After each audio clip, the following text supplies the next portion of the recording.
అంబటి రాంబాబు నివాసం నుంచి సజ్జల మీడియాతో మాట్లాడుతున్నారు. లైవ్లో చూద్దాం.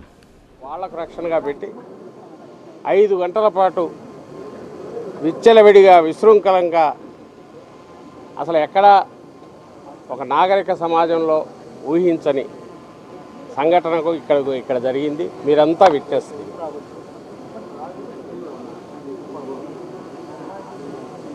ఆ తర్వాత కూడా జరిగిన తర్వాత ఆయన అంబటి రాంబాబు గారిని తీసుకుపోయిన తర్వాత మళ్ళీ రెచ్చిపోయి తగలబెట్టడాలు అవి కూడా మీరు చూశారు. ఒక్కసారి ఆలోచించండి, మీరు ఆలోచించండి. మీ ద్వారా ప్రజలకు మెసేజ్ పంపదలుచుకున్నాం, రాష్ట్ర ప్రజలకు, అలాగే దేశవ్యాప్తంగా ఉన్న ఆలోచించగలిగిన వాళ్లకు. అసలు ఏం జరుగుతుంది ఇక్కడ? ఈ మొత్తం దీనికి శ్రీకారం చుట్టింది ఎవరు? రాష్ట్రంలో ప్రజలు ఈ ప్రభుత్వాన్ని కూటమి పేరుతో వీళ్ళంతా ఏకమై ముందుకొచ్చిన తర్వాత చంద్రబాబు నాయుడు గారి నాయకత్వంలో వీళ్ళకి పట్టం కట్టింది దేనికి? రాష్ట్రాన్ని మొత్తం ఒక ప్రైవేటు రాజ్యంగానో ప్రైవేటు సైన్యంతోనూ అలాగే ఉన్న పోలీసు వ్యవస్థను కాళ్ళ కిందికి తెచ్చుకొని తొక్కి వాళ్ళ ద్వారా ప్రత్యర్థులను ఇంకా తర్వాత అమాయకులను సమాజంలో అన్ని వర్గాలను వేధించడానికే, అలాగే ప్రశ్నించే గొంతులు నొక్కడానికే,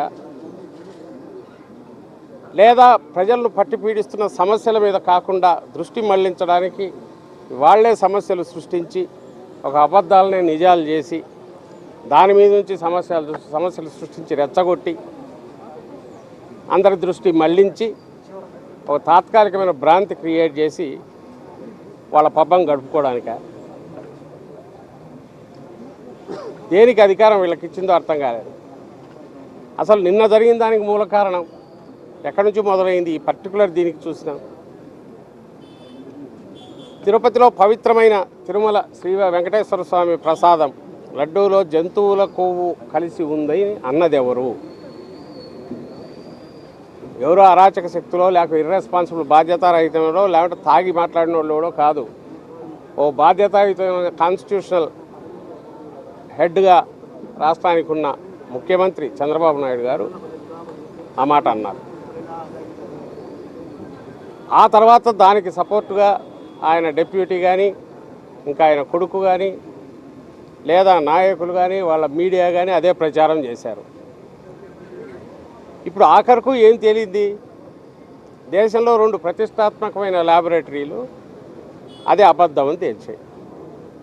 అబద్ధం అని తేల్చినప్పుడు మేము ఒకరమే కాదు, జగన్మోహన్ రెడ్డి గారి మీద అంత విపరీతమైన నీచమైన లేదా మా పార్టీ మీద అంత నీచమైన ఆరోపణ చేసేందుకు మేము రియాక్ట్ కావడం మాకు హక్కు ఉంది. ఇది కాక నిష్పాక్షికంగా మాట్లాడే సమస్యను సమస్యగానో అంశాన్ని దాని న్యూట్రల్గా నిష్పాక్షికంగా మాట్లాడే మేధావులు కూడా దాన్ని ప్రశ్నించారు. అయ్యా, అంత రెస్పాన్సిబుల్ పొజిషన్లో ఉండేవాళ్ళు అంత ఇర్రెస్పాన్సిబుల్గా ఎట్లా మాట్లాడినారు? కనీసం నాది పొరపాటునన్నా ఒప్పుకోండి అన్నారు. సుప్రీంకోర్టు కూడా ముందు అదే చెప్పింది. వాళ్ళ దృష్టికి రాగానే వాళ్ళు కూడా ఓ బాధ్యతాయుతమైన స్థానంలో ఉన్నవాళ్ళు కంక్లూజన్కి ఎట్లా వచ్చారు, ఎట్లా ఇచ్చారని దాని గురించి ప్రశ్నిస్తున్నాం. దాని గురించి ఆయన చంద్రబాబు నాయుడు గారు ఈ రోజు వరకు ఇది జరిగి 4-5 రోజులు ఇది బయటకు వచ్చి ఇంతవరకు మాట్లాడట్లా. పైగా కల్తీ నిజం అని చెప్పి ఊరు పేరు లేని ఫ్లెక్సీలు రాష్ట్రం అంతా వేశారు. దాంట్లో ఎవరు ఫోటోలు పెట్టారు? జగన్మోహన్ రెడ్డి గారి ఫోటో, టీటీడీ మాజీ చైర్మన్లు మా పార్టీ నాయకులు వైవి సుబ్బారెడ్డి గారిది, కరుణాకర్ రెడ్డి గారి ఫోటోలు పెట్టారు. కల్తీ నిజం అని చెప్పి ఇంకా కొన్ని చోట్ల జంతువులకు నిజమని కూడా పెట్టారు. ఎక్కడ చూసినా ఫ్లెక్సీలు వెలిసాయి. అది ఎవరు వేశారో లేదు. చట్ట ప్రకారము పోలీసులు వాళ్ళంతటా వాళ్ళు సుమోటోగా అవి తీసేయాలి. ఎందుకంటే ఎవరు పబ్లిష్ చేశారో తెలియకుండా ఇట్లా పబ్లిక్లోకి మెటీరియల్ రావడానికి వీల్లేదు. ప్రింటెడ్ మెటీరియల్ వాళ్ళు చేయలేదు. దాన్ని మా పార్టీ నాయకులు అయ్యా ఇది అన్యాయం కదా, లేని ఆరోపణ చేస్తూ ఊరు పేరులో నువ్వు వేలిస్తే వాటిని తీయాలి కదా అని తీయడానికి పోతే అక్కడ పోలీసులు వాళ్ళకి అడ్డం ప్రొటెక్షన్ వచ్చారు, మా వాళ్ళకి అడ్డం వచ్చారు వైఎస్ఆర్సీపీ. దాని ఎక్స్టెన్షన్ నిన్న జరిగింది. సరే నిన్న ఆ నెరేషన్ లేక నేను పోను. రాంబాబు గారు ముందు రోజు చెప్పారు, నిన్న వెళ్ళారు. నిన్న ఆయన వెళ్ళింది టెంపుల్కు వెళ్ళి వస్తుంటే కర్రలతో ఎందుకు ఉండాల్సి వచ్చిందండి వీళ్ళు? పోలీసులు ఎందుకు డిస్పర్స్ చేయలేకపోయారు వాళ్ళని ఎందుకు? టెన్షన్ క్రియేట్ అయితే మేము కత్తులు ఎత్తుకోకపోతేనే కట్టలు ఎత్తకపోతే మమ్మల్ని తరిమితే అర్థం ఉంది, అరెస్ట్ చేయొచ్చు. వాళ్ళు కట్టలు పట్టుకొనో రాళ్ళు పట్టుకొనో ఇంకో రకంగానో వాళ్ళు దాడికి సిద్ధంగానో బూతులతో తిడుతూ ఉంటే వాళ్ళని నివారిస్తారా? వాళ్ళతో ఎందుకు మీరు పోండి సార్ అని చెప్పి ఇటు పక్క నుంచి మమ్మల్ని పంపిస్తారా? అక్కడ జరిగిన గొడవలో రాంబాబు గారు అన్న మాటకు సంస్కారయుతంగా ఆయనే మళ్ళీ నేను అనకుండా ఉండాల్సింది అన్నాడు. నేను ఇక్కడ గుర్తు చేస్తా, ఈరోజు వీడియోలు సర్క్యులేషన్లో ఉన్నాయి, చూపిద్దామనుకుంటే ఇక్కడ స్క్రీన్ లేదు కానీ పెద్ద స్క్రీన్లో చూపించాలని ఉంది. ముఖ్యమంత్రి అమ్మ మొగుడు, ముఖ్యమంత్రి తల్లి మొగుడు అని ఇద్దరు అన్నారు. చంద్రబాబు నాయుడు అన్నాడు, పవన్ కళ్యాణ్ అన్నారు. వీడియోలు ఉన్నాయి. ఇంకా ఇవాక చాలా బూతులు అన్నారు. ఇంకా ఆయన ఇప్పుడు కాబోయే ముఖ్యమంత్రి అంటున్నారు లోకేష్. ఆయన ఏకంగా లండన్లతో ముండలతో పడుకున్నాడా మీ జగన్ రెడ్డి అని ఓపెన్గా సిఐతో అంటున్నాడు. అది ఇంకా సరే, మిగిలిన వాళ్ళు చాలా బూతులు, అవన్నీ ఇంకా వాటి జోలికి పోదలుచుకోలేదు. ఇవన్నీ రికార్డెడ్గా ఉన్నాయి. వీళ్ళని ఎక్కడ నిలదీయాలి, ఏమి చేయాలి వీళ్ళను? నిన్న ఒక డిఎస్పీ ఇక్కడ అంటుంటే నేను వీడియోలో చూశాను, ఆశ్చర్యపోయినా. అభిమానులు అన్నాక మాత్రం వస్తారబ్బా, కొంచెం ఓపిక పట్టండి, వాళ్ళు అలసిపోయినాక మేము అప్పుడు ప్రశాంతంగా అందరినీ సర్దుతామని. అసలు ఏమవుతున్నారో తెలియట్లా. అంటే ఇప్పుడు ఒకవేళ రెండు పొలిటికల్ పార్టీలుగా మేమేదైనా తప్పు చేసినా, వాళ్ళు తప్పు చేసినా, మధ్యలో ఉండాల్సిన అధికార వ్యవస్థను, పోలీసు వ్యవస్థను వాళ్ళు తీసుకోవాల్సిన చర్యలు వాళ్ళు తీసుకోవచ్చు. నిన్న ఈవెన్ రాంబాబు గారు ఏదన్నా అనుకోనిది అన్నారని ఇంకోటి అన్నా కూడా ఆయనను వచ్చేసి ఆయనకు నోటీస్ ఇవ్వడము, ఇంకోటి చేయడము, పోలీసులు పిలిచి మాట్లాడడము, వాళ్ళు వచ్చి మనం ఏదైనా చేసిండొచ్చు, ఏది కాదంట చట్ట ప్రకారం. కానీ ఇక్కడ నిన్న జరిగింది చట్టం గూండాలను ప్రొటెక్ట్ చేసింది, చట్టం అరాచక శక్తులను ప్రొటెక్ట్ చేసింది. చట్టాన్ని కాపాడాల్సిన పోలీసులు మౌన ప్రేక్షకుల్లాగా వచ్చి నిలబడినారు 5 గంటల పాటు, 7 గంటల మొత్తం వాళ్ళ సమక్షంలో. చిన్న ప్రశ్న వేస్తా, దీన్ని అన్నందుకు ఎవడో రియాక్ట్ కావచ్చు. మాకు ఆ మాత్రం బలం లేదా? రావాలనుకుంటే రారా జనం? కదిలి రమ్మంటే రారా? ఏం వాతావరణం కోరుకుంటున్నారు? లేదు, ఇంకొక ప్రశ్న వేస్తా, పొరపాటున ఆ వచ్చి తాగి రకరకాలుగా ఇచ్చేస్తున్న వాళ్ళు సీసాలు, పెట్రోల్ సీసాలు లోపలేస్తున్నారు, తగలబెడుతున్నారు. అక్కడ మా ఈస్ట్ ఇన్ఛార్జ్ మహిళ కూడా అక్కడ ఉన్నారు, ఫాతిమా. ధైర్యంగా ఆమె 5 గంటలు అట్లే ఉన్నారు. నాయకులు వేరే వాళ్ళు ఉన్నారు, అంబటి రాంబాబు గారు ఉన్నారు, సీనియర్ నాయకుడు. ఎవడన్నా పొరపాటున కిటికీల్లోంచి తగిలి ఎవరికన్నా ప్రాణాపాయం జరిగితే చంపడానికి వచ్చినారని అర్థమవుతుంది. పోలీసులు మౌన ప్రేక్షకులుగా ఎట్లా ఉండగలిగారు నాకు అర్థం కావట్లా. వాళ్ళకన్నా లోపలికి రాగలిగి ఉంటే, ఒకవేళ మా వాళ్ళకి ఏదైనా జరిగితే ఎవరిది పూచి? ఎక్కడో అటాక్ చేశారంటే మాకు తెలియదండి, రిపోర్ట్ వచ్చేసరికి నచ్చు. మీ సమక్షంలో ఇంకో విషయం చెప్తున్నా, 5:30 నుంచి కౌన్సిల్లో ప్రతిపక్ష నాయకుడు, మా సీనియర్ నాయకుడు బొత్స సత్యనారాయణ గారు, DGP, additional DG, IG, SP వరుసపెట్టి ఫోన్లు పెట్టారు. రెస్పాన్స్ లేదు. అయిపోయిన తర్వాత రాంబాబు గారిని తీసుకెళ్ళాక ఆ తర్వాత కాంటాక్ట్లకి లైన్లోకి వచ్చారు. ఏం సూచిస్తుంది అనేది దేనికి సాక్ష్యం? అది పైనే ఒక స్కీమ్ ప్రకారము, పథకం ప్రకారము ప్రీ మెడిటేటెడ్ మర్డర్ అటెంప్ట్, అవునా కాదా? ఇది అందరూ ఆలోచించండి. ఎక్కడికి తప్పించుకోలేరు ఎవరు. ఇప్పుడు మేము డెమోక్రటిక్గా మా నాయకుడు ఈరోజు వస్తానంటే మేమే వద్దన్నాం, జగన్మోహన్ రెడ్డి గారు వస్తారంటే. ఇది మళ్ళీ ఇంకా టెన్షన్కి ఇప్పుడు దారి తీస్తుందేమో. వాళ్ళు టెన్షన్ క్రియేట్ చేసినా వాళ్ళు ఇంకొక సాకు చూపిస్తారు. కాబట్టి 1-2 రోజులు ఆగడం బెటరు అన్నాం. బట్ ప్రజాస్వామ్యయుతంగానే పోరాడతాం, అహింసాయుతంగానే పోరాడతాం. ఢిల్లీలో మా పార్లమెంటరీ పార్టీ అంటే ఎంపీల బృందం అంతా కలిసి ఎన్హెచ్ఆర్సీని కలుస్తున్నారు, హోమ్ మినిస్టర్ గారి అపాయింట్మెంట్ అడుగుతున్నారు, అక్కడ కలుస్తారు. ఇక్కడ కూడా గవర్నర్ గారిని రేపు కలిసే ప్రయత్నం చేస్తాం. అలాగే కోర్టులో కూడా కేసులు వేస్తాం. పోలీసు అధికారులు పై నుంచి కింది వరకు ఎవరిని వదలం, అందరి మీద ప్రైవేట్ కేసులు కూడా పెడతాం. ఈరోజు నిన్న ఉండాల్సింది ఇంత భద్రత ఈరోజు ఎందుకు పెట్టారో అర్థం కావట్లే.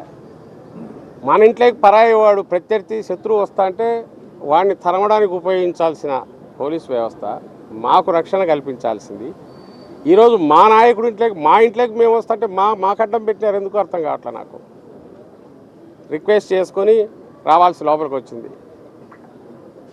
ఇది నిన్న ఈవినింగ్ ఎందుకు చేయలేకపోయారో వాళ్ళే ఆన్సర్ ఇవ్వాలి. డీజీపీ గారి దగ్గర నుంచి కింది వరకు వాళ్ళే ఆన్సర్ ఇవ్వాల్సి, హోంమంత్రి ఆన్సర్ ఇవ్వాలి.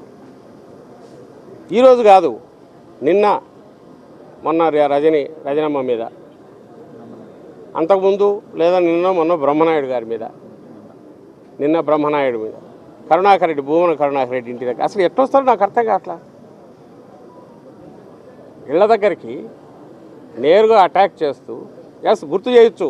ఆ రోజు టీడీపీ ఆఫీస్ కానీ మళ్ళీ చెప్తున్నా, టీడీపీ ఆఫీస్కి ఆ రోజు వైఎస్ఆర్సీపీ నాయకులు ఎవరు పోలే, ఇక్కడ ఎమ్మెల్యే వచ్చి నిలబడినారు.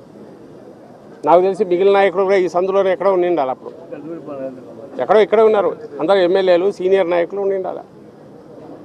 అప్పుడు ఒక జరగల. ఆ రోజు అందులో మళ్ళీ గుర్తు చేస్తున్నా, ఇది ప్రజలు కూడా తెలియాల. ఆ రోజు ఆ పట్టాభి అనే వ్యక్తి మాట్లాడిన బూతు మాట ఆవేశంలో వచ్చింది కాదు, ఎవడో ఎదురెదురు నిన్నట్లాగా ఆ స్పర్ ఆఫ్ ది మూమెంట్లో కోపంలో వచ్చింది కాదు. చాలా కూల్గా 10 సార్లు రిపీట్ చేశాడు బోసుడికే అని. ఎవరిని? ముఖ్యమంత్రి. దాని మీద ఆవేశంగా పోయిన దానికి సంబంధించినంత వరకు కేసు అప్పుడే పెట్టాము, అది అయ్యింది, ఏం కాదని. తర్వాత జోగి రమేష్ వెళ్ళాడు, అక్కడ వెళ్ళి వాళ్ళ అటాక్ ఈయన మీద చేశారు. అసలు ఇంటి వరకు ఎక్కడ ఫర్లాంగ్ దూరంలో ఎక్కడో వాళ్ళే అటాక్ చేశారు.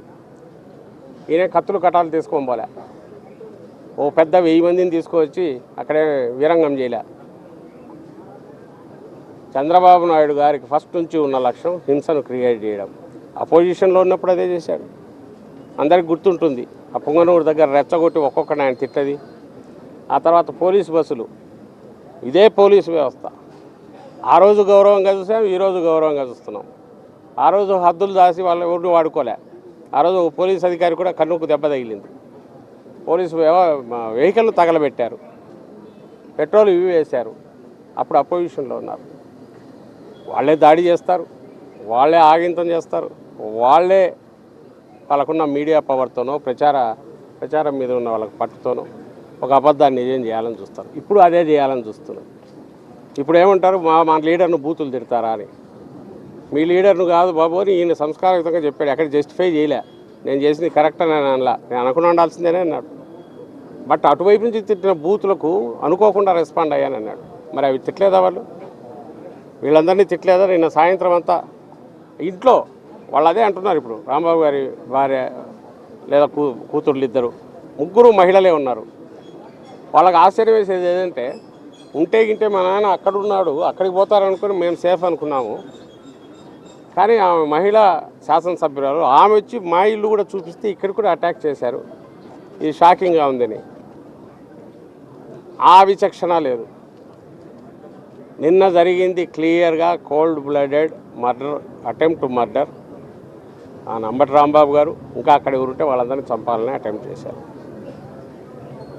దానికి తగినట్టు ప్రిపేర్ అయ్యి వచ్చారు, కత్తులు రాళ్లతో. కాబట్టి మళ్ళీ చెప్తున్నాం, జగన్మోహన్ రెడ్డి గారు వస్తారు, వచ్చిన తర్వాత ఇక్కడికి వస్తారు. కొంత అలాగే కోర్టులో చేయాల్సింది చేస్తాం, పోలీస్ స్టేషన్లో కంప్లైంట్లు ఇస్తాం, రాజ్యాంగబద్ధంగా మాకున్న హక్కులన్నీ వాడుకుంటాం. ఇప్పుడు నిన్నటి జరిగింది ఇదే 200 ఏళ్ళు 300 ఏళ్ళ క్రితం అయితే బాహాబాహి తలపడి ఎవడో తేల్చుకునేవాళ్ళు. మధ్యలో ఇప్పుడు ఈ రాజ్యాంగము, ఈ వ్యవస్థ ప్రొటెక్ట్ చేయాల్సిన వ్యవస్థ వచ్చి వీళ్ళు పాలకులకో లేదా వాళ్లకు అడుగులకు మడుగులెత్తుతూ ఉండడం, లేదా ఆ పేరుతో ఉన్న అరాచక శక్తులు అధికారంలో ఉన్నామనే అహంభావంతో విర్రవీగే అరాచక శక్తులకు అండగా ఉండడం, ఇది పెనుశాపంగా మారింది. దీన్ని చట్టబద్ధంగానే రాజ్యాంగబద్ధంగానే ఎదుర్కొంటాం. మళ్ళీ వచ్చిన తర్వాత ఎవరిని కూడా దీని నుంచి తప్పించుకోలేరు. ఈరోజు నిన్న జరిగిన దగ్గర నుంచి ప్రతిదీ వీడియోలో పేర్లు ఫోటోలు చూసి పెట్టమని చెప్పాం, గుర్తుపెట్టుకుంటాం. మా అధ్యక్షుడు ఇప్పటికే మొదలుపెట్టిన డిజిటల్ డైరీలో ఎక్కిస్తున్నాం.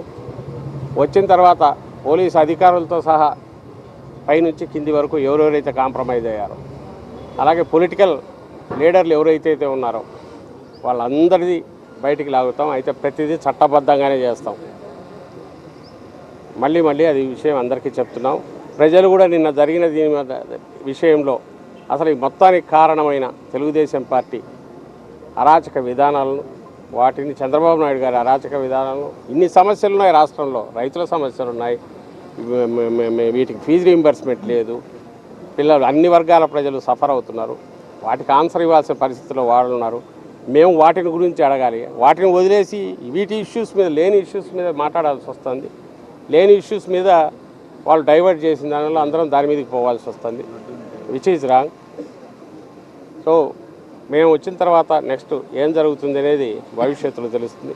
ఇప్పటికైతే దీని అన్ని మార్గాల్లో ఈ విషయంపై గట్టిగా పోరాడతామని చెప్తూ సెలవు తీసుకుంటున్నాను.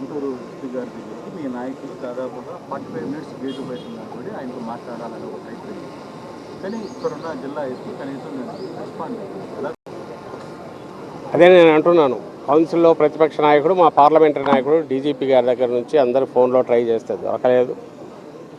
9 గంటల నుంచి తర్వాత మా ఇక్కడ ఉన్న నాయకులు, కాన్స్టిట్యున్సీ ఇన్ఛార్జెస్, మాజీ ఎమ్మెల్యేలు, సీనియర్ నాయకులు అందరూ ఎస్పీ గారి కోసం ట్రై చేశారు.